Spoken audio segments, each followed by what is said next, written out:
صباح النور البنات. سلام سلام، ان شاء الله تكونوا بخير بصحه وعافيه ان شاء الله. ان شاء الله تكونوا ملاح. اليوم جيتكم فيديو خفيف ظريف. غادي ندير بطاطا كوشه.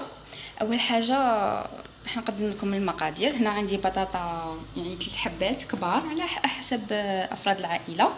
هنا عندي ملح، سكنجبير، فلفل اسود، فلفل احمر وكركم. نوريها لكم الكركم. هنا وفصين تاع توم. اول حاجه والزيت. اول حاجه البنات راح نغلي هاد البطاطا نتاعي في الماء يكون مالح ومسخن. هنا سبق لي ودرت الماء يغلي. راح نرمي فيه هاد البطاطا مده 5 دقائق حتى ل10 دقائق ونرجع لكم.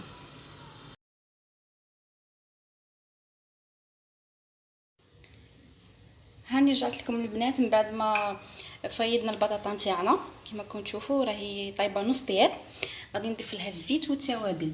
هنا التوابل، هنا درت ربع ملعقه تاع كركم، ماشي ربع ملعقه، يعني هذه الملعقه اللي استعملتها. شوفوها قداش صغيره، تلقوها عند اللي يبيع ماعين تنباع يعني ساشي فيها واحد الكميه معتبره ب10000. درت يعني كميه غير هكا، غير هنا على الطرف وصاي، نتاع فلفل اسود ونتاع كركم والفلفل الاحمر. درت يعني تقريبا ملعقه. وهنا درت فص ثوم كبير وسكنجبير وملح. شوفوا البنات، هنا غادي نضيفهم كيما هاك. وهنا راح نضيف الزيت بهذه الطريقه، غير شويه صاي بزاف بركه. الان غادي نخلطه بهذه الملعقه، غادي نخلطه مليح ونوريكم كيفاش. هنا بعد ما خلطته البنات راني ضفت له شويه تاع زعتر كيما راكم تشوفوا، قليل غير الشخ خفيفه لان الزوج تاعي ما يبغيش، ولكن نديره ما يبانش، ندير كميه قليله ما يلاحظش. هنا راح ندخله للفرن مسخن على درجه عاليه من الفوق ومن التحت، وراح نخليه يتحمر. ولكن عسوه البنات، ممكن يتحرق لكم، يعني لا تعرفوا الفور تاعكم حامي بزاف نقصوا له وخلوه يتحمر في غرضه.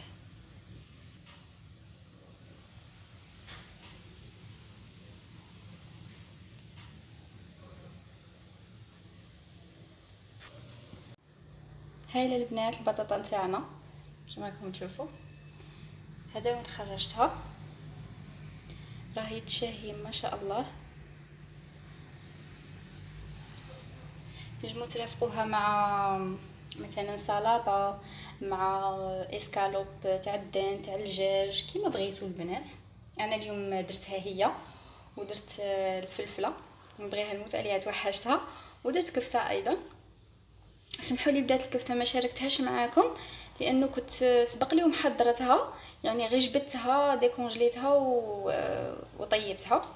بصح ان شاء الله نوعدكم نشاركها معاكم. الا بغيتوا نديرها لكم قولوها لي في لي كومونتير.